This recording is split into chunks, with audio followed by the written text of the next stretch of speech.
Dear Lady Love TV, Pain and Love, my man. Patawad, mahal kita pero ayoko na.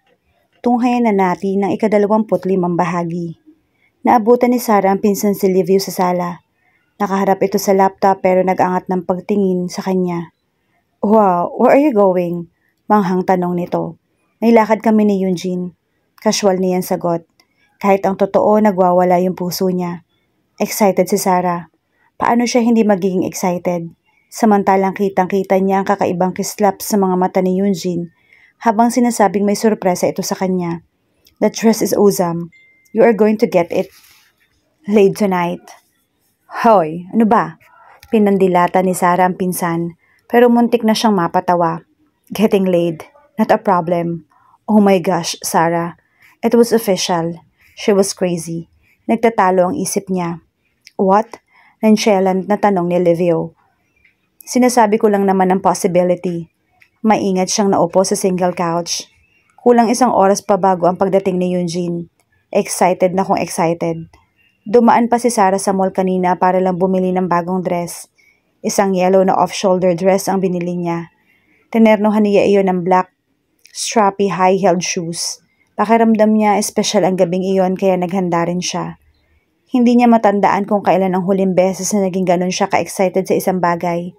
And when was the last time she felt as though she was floating on air? Lalong hindi niya naalala. Nang magring ang cellphone, dali-dali niya iyong kinuha sa bag. Tinapunan siya ni Livio ng amused na tingin. Wala siyang pakialam. Pagkakita sa pangalan ni Eugene sa screen, hindi na siya makapigil ng pagngiti. Hello? Hindi sumagot si Eugene. Sa halip, malalim na paghinga ang narinig niya. Biglang kumunot ang kanyang noo. Eugene? Sarah? Pagkatapos ay napaubo ang lalaki. Kumabog na ang dibdib ni Sarah. Hindi normal ang pagsasalita ng lalaki. Ano nangyayari? Nasaan ka? Napatingin si Livio kay Sarah. Naging alerto ang mga mata nito. Sarah, I love you. I'm sorry. Eugene? Nanginginig na ang mga kamay niya at nanggigilid ang mga luha. Parang sinusuntok ang kanyang dibdib. Hindi niya maintindihan kung ano ang nangyayari pero takot na takot siya. Eugene, ano nangyayari? I love you. I am happy. I love you too. I love you so much. Napahagulhol na siya ng tuluyan. Si Livio ay lumapit na sa tabi niya. Sabihin mo sa akin kung nasaan ka at kung ano nangyayari sa'yo. I love you. I love our angel. I'll meet her first. Sorry. Can fulfill my promise. Can take care of you. Do not worry. I will take care of our angel. Inuubo ito ng sunod-sunod. Eugene, ano ba? Nag-hysterical na siya. Livio, tulungan mo ako. Livio, hinarap niya ang pinsan. Parang awa mo na. Tulungan mo ako. Huminahon ka lang. Give me the phone. Ako ang makikipag-usap. Utos ni Livio. Parang may kamay na dumukot sa puso ni Sarah at literal na dinurog iyon. Damang-dama niya ang sakit. Parang kahit anong sigaw at iyak niya ay hindi magiging sapat. Ni hindi maramdaman ni Eugene ang katawan. Hindi rin siya sigurado kung ano ang posisyon ngayon. Buhay pa ba siya? Siguro. Pero ramdam niya na hindi magtatagal at mawawala na rin siya. Nasisilaw siya sa mainit na likidong umaagos sa kanyang mukha. Nahihirapan siyang idilat ang kanyang kaliwang mata dahil doon. Kung mamamatay na siya ngayon, hindi pwedeng mamatay lang siya ng ganoon. Kailangan muna niya makausap si Sarah. Nasaan na ba yung cellphone ko? Parang nasa bulsa yata niya. Sinubukan niyang pakiramdaman ng kamay.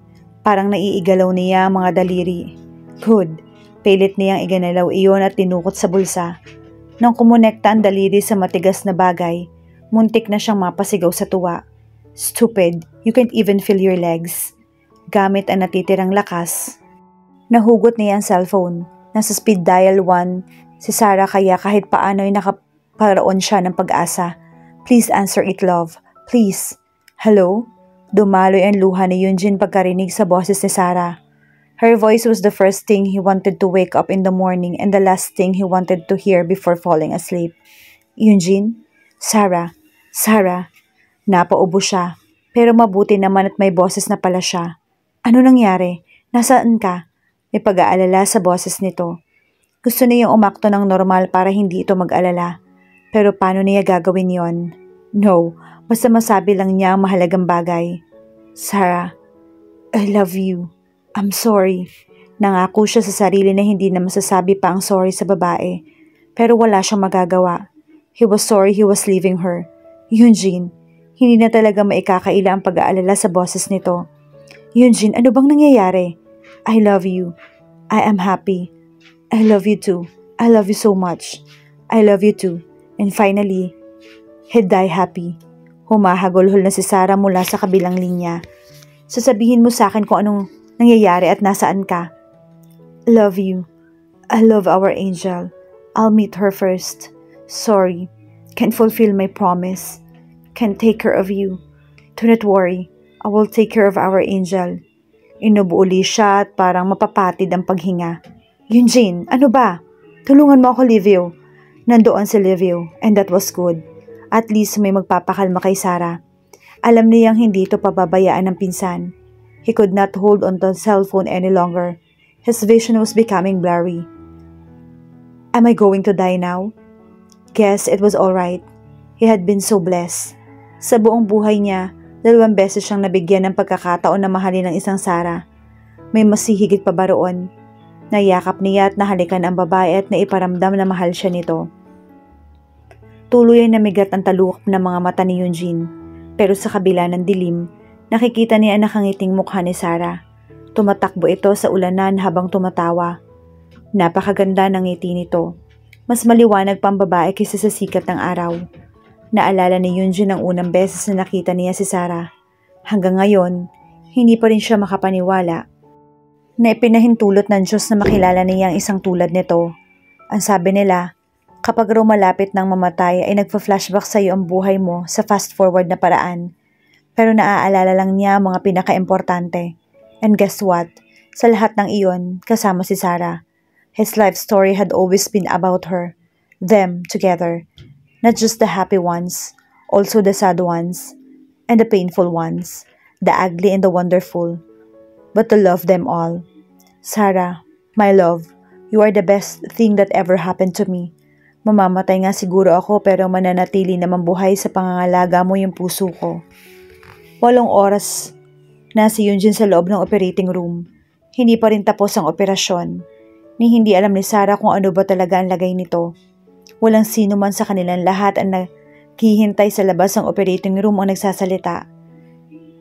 Tinginan lang ay sapat na. Naroon na ang mag-asawang Mika at Achilles. Nag-chopper ang mga ito kaya mabilis na nakarating sa Maynila. Naroon din si Livio na hindi talaga umalis sa tabi niya. Kanina, naroon din si Ea, si Claude pati ang boyfriend at fiancé ng mga ito. Pero pinauwi na ni Kuya. Babalitaan na lang daw kung ano man ang mangyayari. Magiging maayos din ang lahat. Ganoon ang iniisip ni Sarah. Kahit bawat minutong lumilipas ay parang paulit-ulit na pinapatay ang puso niya. Ang hirap pero pilit siya nagpapakatatag. Hindi siya umiiyak dahil nakikita niyang nagpapakatatag din si Mika. Namatay sa aksidente sa sasakyan ang magulang ng magkapatid. Pagkatapos si Eugene naman ngayon ang naaksidente. Hindi kaya si Sarah kung nawala sa kanya si Eugene. Mababaliw siya. Kasalanan niya yon. Dapat inawat niya ang lalaki nang sinabi nito na nag-aaral itong magmaneho. Dapat pinaalalahanan niya ito. Nang sabihin ni Eugene na susunduin siya, dapat hindi siya pumayag. May kutob na siyang susunduin ng lalaki dahil magmamaneho ito. Sana nagpresenta na lang siya na mag-drive o di kaya ay mag-taxi. Sana. Hindi mamamatay si Eugene. Malakas ang lalaki. Kilala niya ito. Kakayanin itong makaligtas. God, please. Kapag nagdasal ako, wala pa akong hinihingi sa inyo. Puro pasasalamat lang. Pero magiging selfish po ako ngayon. Huwag niyo pong kunin sa akin si Eugene. Kinuha niyo na po yung anak ko. Iwan niyo na po muna sa akin ang tatay ng anak ko. Kailangan ko po si Eugene. Kailangan ko po siya. Mahal na mahal ko siya. Kaya parang awa niyo na po. Iligtas niyo po siya. Pasimple na niyang pinunasan ang basang pisngi. Nang tingnan si Livio, isang nakakaunawang tingin ang ibinigay nito sa kanya. Pinisil din ng pinsan ang kamay niya. Tinanguan nito at ngumiti. Under observation na si Eugene. Pagkatapos ng 10 oras lumabas ang doktor. Successful naman daw yung operation pero kailangan pa rin i-monitor ang kalagayan ng lalaki.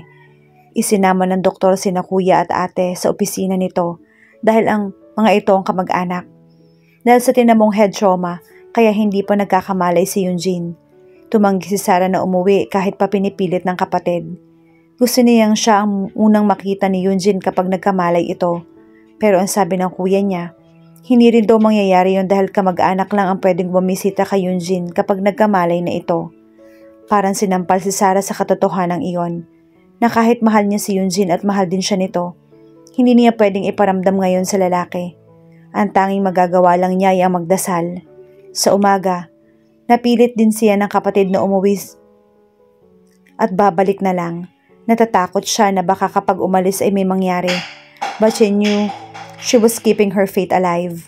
Malalagpasan nila yon. Babalik ako, Eugene. Patay na ba ako? Kabilang buhay na ba to? Panay puti kasi ang sumasalubong sa paningin ni Eugene nang idilat niya ang mga mata. Iyon lang kasi ang kaya niyang igalaw ngayon. Pinakiramdaman niya ang sarili. Masakit ang ulo niya, pati ang hita at binti. Nang may humarang sa kanyang line of vision, napakurap siya. Isang hindi pamilyar na mukha ang nakita niya. Nagkamali ng pasyente. Tawagan niyo si Doc. Pasyente? Siya ba yun? Ibig sabihin ba ay nasa hospital siya? Hindi pa siya patay? Ang dami niyang tanong, pero kung totoo man na nasa ospital at hindi pa patay ay masaya siya. Kung kaya lang niya, tatalon siya ngayon. Nasaan si Sarah? Gusto niya makita ang babae. Kahit isang sulyap lang. But on the second thought, it seemed like a bad idea. Hindi siya sigurado kung anong lagay niya, kung anong itsura niya. Mag-aalala lang ito kung makikita siya na masama ang kalagayan. But did God really give him another chance? Ilang araw na pabalik-balik si Sarah sa ospital pero hindi pa rin niya nakikita si Eugene. Hindi raw talaga pwedeng magpapasok ng bisita na hindi ka mag-anak. Kahit ang iba nilang mga pinsan ay hindi rin makikita. Si Mika at Achilles lang ang nakakapasok sa kwarto ng lalaki. Kahit na nakakalungkot at nakaka-disappoint, natutuwa pa rin si Sarah na ligtas si Eugene. She could not thank God enough. Hinding-hindi niya sasayangin ang pagkakataon na ibinigay nito. Ang dami-dami niyang gustong sabihin kay Eugene. Punong-puno yung puso niya. Pero nakakapaghintay naman ang lahat ng yon hanggang sa pwede na silang mag-usap. She could not wait to see him and tell him just how she much love him. Nagising si Sarah dahil sa mga katok ng pinto sa kwarto. Kahit masakit ang ulo, nagpilit siyang bumangon para tignan kung sino yon. Tumingin siya sa wall clock. 2 oras pa lang mula nang dumating siya sa mansyon. Nanggaling siya sa ospital. Mahigit 10 araw na si Eugene doon. Hindi pa rin daw ito nakikita. Hindi pa rin daw pwedeng bumisita ang hindi ka mag-anak. Okay lang, hindi siya mapapagod na magpabalik-balik. Pagbukas niya ng pinto, si Mika at Achilles ang naroon. Oh, nakauwi na kayo? Sandali. Magbibihis lang ako. Pupunta na ako sa ospital. Kailangan ding magpahinga na mag-asawa. Siya muna magbabantay kay Eugene sa ospital. Kahit sa labas lang ng kwarto siya pwede. Sarah, pinigil siya ni Kuya Achilles nang isasara na sana nito ang pinto. Bakit? Nagkatinginan na mag-asawa. May pag-aalala sa mukha ng mga ito. Napuno agad ng takot ang puso ni Sarah. Ano nangyari kay Eugene? Sabi na nga ba't hindi siya dapat umalis? Bakit ba kasi siya umalis? Magbibihis lang ako. Sandali lang. Nakauwi na si Eugene. Mabilis na sabi ni Mika. Natigilan siya. Ano? Tama ba ang dinig niya? Nakalabas na si Eugene ng ospital? Paglilinaw ni Kuya Achilles. Kanina lang. Pero bakit hindi niyo man lang ako tinawagan? Nasaan na siya? Nandyan ba siya sa baba? Kahit naiinis na hindi nakasama sa paglabas ni Eugene, masaya naman siya na sa wakas makikita na ang lalaki. Pabilis ng pabilis ang tibok ng puso niya. Sarah, hinawakan ni Mika ang kamay niya. May lungkot sa mga mata ng hipag na hindi niya maintindihan. Hindi namin dito inuwi si Eugene. Ayaw niya. Naroon siya sa dati naming bahay. Napanganga siya. Pero bakit? Sino kasama niya? Siya lang mag-isa. Pero bakit? Hindi makapaniwalang tanong niya. Sino mag-aalaga sa kanya? Bakit kayo pumayag? Parang napipi na pareho mag-asawa dahil walang gustong magsalita. Nagsimula nang mapikon si Sarah. Ano bang nangyayari? Wala ako naiintindihan kaya please lang. Ipaintindi niyo sa akin bago ako umalis. Kasi pupuntahan ko si Yunjin. Doon muna ako. Ako ang mag-aalaga sa kanya. Sarah, hindi. Hindi kanya gusto makita. Hirap na sabi ni Mika. Hindi makapaniwalang pinaglipat-lipat ni Sarah ang tingin sa mag-asawa. Natawa siya ng pagak. What nonsense is that? Bakit hindi niyo ako gustong makita? I should be the first one to. Natigilan siya. Narealize niya ngayon lang na weird talaga na nasa loob ng 10 araw. Hindi naman lamang siya pinayagang masilip si Yunjin. Dahil ba hindi siya gusto nitong makita? Hindi ko maintindihan. Bakit hindi niyo ako gustong makita? Intindihin mo na lang muna si Yunjin ngayon. Shock pa siguro siya sa mga nangyari. Paliwanag ni Mika. Hindi ko siya maintindihan hanggang hindi kami nagkakausap. Pupuntahan ko siya ngayon. Kailangan kong maintindihan. You can't do that. Hinawakan ni Achilles ang magkabilang balikat niya. Ayaw ka talaga niyang makita. Hindi ka rin niya pagbubuksan ng pinto. Give him some time. Napaluhan na si Sarah ng tuluyan. Mula pa ng araw na maaksidente si Yunjin, wala na siyang ibang ginusto kundi ang makita ang lalaki. Basta makita lang ito, masaya na siya. Bakit hindi siya gugustuhin makita ni Yunjin? Panaginip lang ba yon? Give him time. Hinawakan uli ni Mika ang magkabilang kamay ni Sarah. Kaunting panahon lang. Anong lagay niya? Hindi niya mapigil ang pag-agos ng luha. Malalabang kalagayan ni Yunjin kaya ayaw magpakita sa kanya? Okay na siya. Gusto lang talaga niya magpahinga. Tumango si Sarah dahil wala na siyang magagawa. Pero lungkot lang ang naghahari sa puso niya dahil lalo na siyang mababaliw sa kakaisip kung ano ba talaga ang nangyayari.